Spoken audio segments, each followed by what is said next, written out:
La Chine attire l'attention mondiale alors qu'elle renforce sa puissance navale, signalant ses ambitions dans le domaine maritime et la puissance mondiale. La présence navale croissante du pays se caractérise par une flotte moderne comprenant des porte-avions, des sous-marins avancés et un redoutable arsenal de missiles. Leurs derniers développements en matière de sous-marins sont une force à prendre en compte et sont considérés comme une menace même pour les États-Unis, malgré leur impact indiscutable sur l'espace naval. Cependant, leur silence est inquiétant. Qu'est-ce qui rend ces sous-marins particulièrement alarmants? Y a-t-il une guerre imminente à venir? Rejoignez-nous, alors que nous plongeons dans la façon dont ces sous-marins chinois peuvent détruire les États-Unis en 30 secondes. La connexion entre la République populaire de Chine et les États-Unis d'Amérique a été principalement complexe et parfois tendue depuis sa création, et le déplacement par la Chine du gouvernement de la République de Chine à Taïwan en 1949. Malgré le maintien de liens économiques étroits et un degré significatif d'interdépendance, les deux nations sont simultanément engagées dans une rivalité de grande puissance. La Chine se transforme rapidement d'une grande force en une force dominante et moderne. Bien qu'elle ait toujours été en retard par rapport aux États-Unis en termes de compétences opérationnelles et de matériel militaire, elle a récemment prouvé que cela pourrait ne pas être le cas. D'ici 2030, la Chine pourrait posséder 5 porte-avions et 60 croiseurs et destroyers, doublant efficacement le tonnage actuel, et sa marine pourrait surpasser celle de l'Amérique. La Chine produit de manière constante un nombre considérable d'avions de combat supplémentaires, y compris un bombardier tactique de nouvelle génération, H-20, ainsi que des navires et des systèmes de missiles basés au sol. Notamment, un accent significatif est mis sur le projet d'armes nucléaires, ce qui pourrait entraîner 700 ogives d'ici 2027 et 300 supplémentaires d'ici 2030. Les flottes chinoises de sous-marins à missiles balistiques nucléaires et de missiles balistiques lancés par sous-marins suscitent l'alarme au Pentagone en raison de leur capacité, dominant les discussions géopolitiques actuelles. Sous-marin, Type 94. Le type 94 est une gamme de sous-marins nucléaires lanceurs de missiles balistiques développés par la Chine pour la force sous-marine de la Marine de Libération de l'Armée populaire de libération, succédant au type 92 et précédant le futur type 96, actuellement en phase de développement. Le type 94A est une variante distinguée par sa voile modifiée et améliorée, intégrant des éléments observés sur un sous-marin Type 83 modifié. Notamment, ce sous-marin est plus bruyant que d'autres fabriqués à la même époque, avec un niveau sonore de 120 décibels, rapporté en 2004, similaire au sous-marin de classe Los Angeles. En 2009, le Bureau du renseignement naval des États-Unis a rapporté que le type 94 est plus bruyant que les SSBN russes construits à la fin des années 90. Les chercheurs australiens Brendan Tomanoon et Rory Metcalf ont mis en évidence le bruit du sous-marin et la portée limitée du missile Julong 2 en 2015, affectant son efficacité pour attaquer les États-Unis continentaux, mais pas dans l'océan de l'Inde. Le département de la défense des États-Unis décrit le type 94 comme le premier moyen de dissuasion nucléaire crédible basé en mer de la Chine.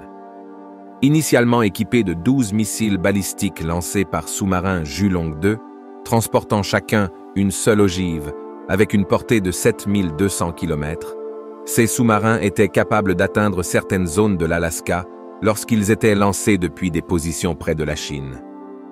À la fin de 2022, une reconfiguration a été introduite pour les missiles balistiques lancés par sous-marin Julong 3, étendant leur portée aux États-Unis continentaux depuis la mer de Chine méridionale, avec des portées rapportées dépassant 10 000 km. Cette portée étendue suscite des inquiétudes quant à sa capacité à exécuter l'ordre de destruction, entraînant des conséquences catastrophiques. Le Julong 3 représente un missile balistique lancé par sous-marin chinois de 3e génération à portée intercontinentale déployé sur le sous-marin Type 94 et est prévu d'être utilisé sur le futur type 96. La spéculation suggère qu'au moins 4, voire tous, de ces sous-marins sont basés sur l'île de Hainan, en mer de Chine méridionale, patrouillant dans les eaux pour se protéger contre les forces anti-sous-marines étrangères, car la Chine prévoit d'utiliser la mer de Chine méridionale comme un bastion. La portée du Julong 3 pourrait être encore augmentée si les sous-marins à missiles chinois modifient leur zone de patrouille, constituant ainsi un danger pour des zones telles que le golfe de Bohai, la plupart du Dakota du Nord et du Sud, le Montana, l'Oregon, Washington, le Nevada, l'Utah et la Californie. Cependant, pour y parvenir, les sous-marins chinois devraient dépasser le Japon et Taïwan dans le Pacifique occidental, où les forces aériennes et navales chinoises ne peuvent pas se défendre contre les forces opposées de lutte anti-sous-marine. Malgré les progrès réalisés, les sous-marins à missiles chinois ne sont pas encore assez silencieux pour opérer de manière indépendante, contrairement à leurs homologues américains. La Chine n'a pas officiellement annoncé la mise en service du Julong 3, et les experts militaires chinois soutiennent que le développement des missiles balistiques lancés par sous-marins vise à protéger la Chine du chantage nucléaire. Ils soutiennent que la spéculation militaire des États-Unis est basée sur de fausses informations visant à sécuriser un financement accru pour le développement de ces capacités. En pleine guerre entre la Russie et l'Ukraine, l'armée américaine vise à renforcer sa présence dans la région Asie-Pacifique et à obtenir davantage de financement en exagérant la croissance ordinaire de la défense nationale chinoise. L'armée américaine prévoit d'augmenter le nombre de troupes anti-sous-marines stationnées dans le Pacifique Ouest et de construire des sous-marins à propulsion nucléaire plus sophistiqués, tels que la classe Columbia, destinée à remplacer la classe Ohio. En exagérant la théorie de la menace chinoise, l'armée américaine s'attend à acquérir davantage de fonds et de soutien régional. En plus du fait que les forces nucléaires chinoises basées sur des sous-marins sont principalement conçues pour des contre-attaques, la Chine maintient ses capacités nucléaires au niveau minimum exact nécessaire pour sa sécurité nationale. Bien qu'ils ne menacent pas agressivement ou n'attaquent pas d'autres pays, ils s'engagent à empêcher d'autres nations d'utiliser des menaces nucléaires contre eux. D'ici 2030, la Chine pourrait avoir augmenté le nombre de croiseurs et de destroyers de 36 à 60, et sa flotte de porte-avions de 3 à 5. Cela pourrait inclure une augmentation de 6 à 10 des sous-marins à missiles balistiques à propulsion nucléaire de type 94. Comparativement, le tonnage total de la marine chinoise passerait de son niveau actuel d'1 300 000 tonnes à près de 2 millions de tonnes. En revanche, la flotte du Pacifique de la marine américaine, comprenant 6 porte-avions et 50 croiseurs et destroyers, ainsi que 8 sous-marins à missiles balistiques à propulsion nucléaire, totalise environ 4 500 000 tonnes. Le type 96. La marine américaine a été prise au dépourvu par les progrès rapides dans la construction du dernier sous-marin à propulsion nucléaire de la Chine, le type 96, qui devrait entrer en service à l'avenir. Connu pour avoir une capacité sous-marine moins impressionnante, le type 96 représente une amélioration significative de la triade nucléaire chinoise, marquant leur premier sous-marin véritablement moderne. Ce développement a suscité de sérieuses préoccupations parmi les planificateurs militaires américains. Contrairement à certaines autres technologies que la Chine aurait pu obtenir par le volume ou l'ingénierie inversée, la technologie complexe derrière ces sous-marins furtifs a été étroitement gardée par les grandes puissances. La Chine, manquant de l'expérience et de l'expertise des constructeurs navals occidentaux, a historiquement eu du mal à développer une flotte de sous-marins efficace. Le projet type 96 est considéré comme un départ de cette tendance et a attiré l'attention des observateurs militaires du monde entier. Le sous-marin d'attaque à propulsion nucléaire de type 93. Dans les années 80, la Chine a lancé le développement du type 93, un sous-marin d'attaque à propulsion nucléaire destiné à remplacer son sous-marin de première génération de type 91. Ce sous-marin nucléaire de deuxième génération est maintenant le plus moderne de la flotte de sous-marins chinoise, avec des améliorations significatives. Le premier sous-marin de type 93 a commencé sa construction en 1994 et est entré en service en 2006. Ensuite, le deuxième sous-marin de type 93 a commencé sa construction en l'an 2000 et a été mise en service en 2007. Par la suite, le premier type 93A a été posé en 2009 et a rejoint officiellement la flotte en 2015.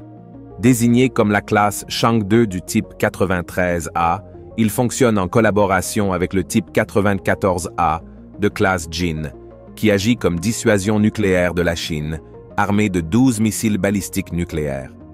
Notamment, ces sous-marins sont construits en utilisant la technologie de sous-marins nucléaires soviétiques obsolètes que les Russes ont échangés au début des années 90 en raison de difficultés financières. Une assistance technique et des composants de conception cruciaux ont été fournis par le Bureau d'études Rubin pour l'ingénierie marine, l'agence navale centrale de la Russie. La Chine a ensuite utilisé cette base pour construire la classe Chang, incorporant des améliorations modernes par rapport aux conceptions russes originales. Au cours des dernières années, la Chine a tiré parti de ces enseignements, intégrant de nouvelles technologies pour développer une flotte de sous-marins plus capables et redoutables. Le type 93C classe Yuan. La Chine a récemment envoyé son dernier sous-marin non nucléaire, le type 49C classe Yuan, dans les eaux territoriales de Taïwan, suscitant des inquiétudes. Ce sous-marin utilise une propulsion indépendante de l'air, utilisant des moteurs diesel pour charger des batteries électroniques, lui permettant de naviguer immergé sur batterie. Les sous-marins diesel sont à la fois très létaux et extrêmement vulnérables. Ce sous-marin fonctionne à l'électricité provenant de vastes batteries, offrant une endurance de plusieurs jours. Parce qu'il n'y a pas de moteur ou de réacteur nucléaire avec des pièces mobiles lorsqu'ils sont immergés, les sous-marins diesel deviennent notoirement difficiles à détecter en mode électrique. Cependant, lorsque la charge de la batterie est épuisée, les sous-marins diesel doivent remonter à la surface et déployer des périscopes pour faire fonctionner les moteurs diesel et recharger les batteries, les rendant vulnérables. Cette transition d'un prédateur à une proie impuissante se produit lorsque les périscopes déployés deviennent visibles pour le radar de surface. Bien que les nouveaux périscopes comportent des matériaux absorbants pour le radar, les radars haute résolution peuvent toujours les repérer, et des capteurs spécialisés appelés Diesel Sniffers peuvent diriger les navires de guerre directement vers les sous-marins diesel en charge. De plus, près de la surface, les actifs anti-sous-marins aériens peuvent facilement repérer ces sous-marins. La technologie de propulsion indépendante de l'air vise à améliorer considérablement l'endurance des sous-marins diesel vulnérables en leur permettant de maximiser leur furtivité extrême. La propulsion indépendante de l'air se décline en 4 variétés. Le premier est les moteurs diesel à cycle fermé, qui stockent une réserve d'oxygène liquide à bord du sous-marin. Cet oxygène est pompé vers les moteurs pour la combustion, mélangé à un gaz inerte comme l'argon pour la sécurité, et les gaz d'échappement sont rejetés dans l'eau de mer. Les turbines à vapeur à cycle fermé, une deuxième alternative de propulsion indépendante de l'air exploitée uniquement par les Français, brûlent de l'éthanol et de l'oxygène sous haute pression pour produire de la vapeur pour une turbine, avec l'avantage d'une production élevée d'énergie. Cependant, c'est un processus inefficace avec une consommation élevée d'oxygène, en raison du coût, de l'efficacité et de la complexité. Les marines mondiales préfèrent les 2 autres technologies de propulsion indépendante de l'air. Les moteurs à cycle de Stirling, un concept de moteur à cycle fermé, utilisent un fluide de travail contenu en permanence dans le système. Ce moteur, couplé à un générateur, fournit de l'électricité avec de l'oxygène liquide, comme oxydant et du carburant diesel ordinaire. Ils sont moins chers, moins complexes et fonctionnent au diesel ordinaire, mais sont plus bruyants que les sous-marins diesel à pile à combustible. La technologie de propulsion indépendante de l'air à pile à combustible, la plus populaire et la plus largement utilisée aujourd'hui, convertit l'énergie chimique en électricité à l'aide d'hydrogène et d'oxygène. L'Allemagne est leader dans la technologie des piles à combustible, fournissant la plupart de la demande mondiale de sous-marins diesel à propulsion indépendante de l'air. Malgré sa complexité technologique et son coût élevé, les piles à combustible offrent une furtivité incroyable, une efficacité énergétique élevée, allant jusqu'à 80% et une écologie. Bien que les détails restent rares, on pense que la classe Yuan de la Chine utilise un moteur Stirling. révélant des implications intrigantes pour l'utilisation de ce nouveau sous-marin d'attaque par la Chine. Contrairement aux États-Unis avec leur flotte de sous-marins entièrement nucléaires, la Chine semble répondre aux préoccupations régionales, se concentrant sur les forces japonaises, australiennes, taïwanaises et américaines à proximité, notamment dans un éventuel conflit avec Taïwan. En opérant à quelques centaines de miles des ports amis, la propulsion indépendante de l'air est un excellent choix pour la marine chinoise, étant plus économique qu'un sous-marin nucléaire des États-Unis, tout en capitalisant sur les avantages de la furtivité extrême. Les sous-marins nucléaires offrent une endurance illimitée, mais sont notoirement bruyants en raison du fonctionnement constant du réacteur nucléaire. La Chine, consciente de son désavantage dans le royaume sous-marin, voit l'avantage de déployer un nouveau sous-marin d'attaque diesel à propulsion indépendante de l'air, même si cela sacrifie les capacités de projection de puissance mondiale. Le niveau de menace de la classe Yuan est difficile à déterminer en raison du secret extrême entourant les sous-marins d'attaque. Les observations indiquent des développements tels qu'une voile redessinée, impliquant un besoin accru de discrétion en surface ou à proximité de la surface, un prolongement de la coque arrière pour contenir un réseau de sonar remorqué et l'utilisation d'un nouveau revêtement anéchoïque sur la coque suggèrent des capacités améliorées, faisant du Yuan une adversaire beaucoup plus redoutable dans la lutte anti-sous-marine. Malgré l'absence de tuiles en caoutchouc sur le dessus de la coque et les éventuels défis de fabrication, la classe Yuan représente un grand bond en avant dans la technologie des sous-marins. D'ici 2025, le département de la Défense des États-Unis prévoit que l'industrie de construction navale substantielle de la Chine aura mis en service 42 Yuan opérationnels, ceux qui pourraient avoir un impact sur la dynamique géopolitique, surtout au milieu des prédictions de tensions accrues entre les États-Unis et la Chine. Actuellement, le consensus est que la classe Virginia de l'Amérique est le sous-marin d'attaque de premier plan dans le monde. Cependant, reconnaissant que les pertes sont inévitables, les dynamiques futures dans le Pacifique pourraient dépendre de la capacité à réapprovisionner rapidement les actifs navals. Dans ce contexte, la Chine détient un avantage significatif en termes de coûts et de capacité de production, une situation qui devrait susciter des inquiétudes au sein du Pentagone. USS West Virginia, SNLE 736. Il convient de mentionner l'USS West Virginia SNLE 736, un sous-marin lanceur de missiles balistiques de classe Ohio, en service depuis 1990 et le 11e sur 18 sous-marins de classe Ohio. Le passage à une nouvelle variante de bloc V des sous-marins d'attaque de classe Virginia, actuellement en construction, présente des avancées significatives. Cette variante améliore la puissance de feu, intègre une technologie sonar de pointe et intègre les derniers développements en matière d'automatisation et d'intelligence artificielle. Ce développement est facilité par un contrat de 22 milliards de dollars entre la Marine et General Dynamics Electric Boat, avec la construction de 8 des nouveaux accords de bloc V. Classifié comme un sous-marin lanceur de missiles balistiques de classe Ohio, ce navire a un déplacement de 16 746 tonnes longues lorsqu'il est en surface et 18 750 tonnes longues lorsqu'il est immergé, avec une longueur de 170 mètres, une largeur de 13 mètres et un tirant d'eau de 12 mètres. Il est propulsé par un réacteur nucléaire S-8G avec de l'uranium hautement enrichi à 93,5%. Le système de propulsion comprend 2 turbines à engrenage, un moteur auxiliaire de 242 kW et un arbre générant 45 000 kW, lui permettant d'atteindre des vitesses dépassant 46 km/h. La profondeur d'essai du sous-marin dépasse 240 mètres et son équipage se compose de 15 officiers et 140 marins. Armé de torpilles Mark 48, il transporte un arsenal redoutable de 20 missiles balistiques Trident 2D5. Les nouveaux sous-marins disposent d'une section d'armement de 80 pieds, permettant d'augmenter le nombre de missiles d'attaque Tomahawk, embarqués de 12 à 40. Les sous-marins de classe Ohio de la marine américaine sont armés du missile Trident 2D5, un missile balistique à 3 étages avec une portée maximale de 4000 milles nautiques, capable de transporter plusieurs têtes de rentrée indépendamment ciblées. Le missile, Trident D5, mesure 44,6 pieds de haut. avec des mises à niveau et des programmes d'extension de durée de vie, adaptant essais, spécifications au fil du temps.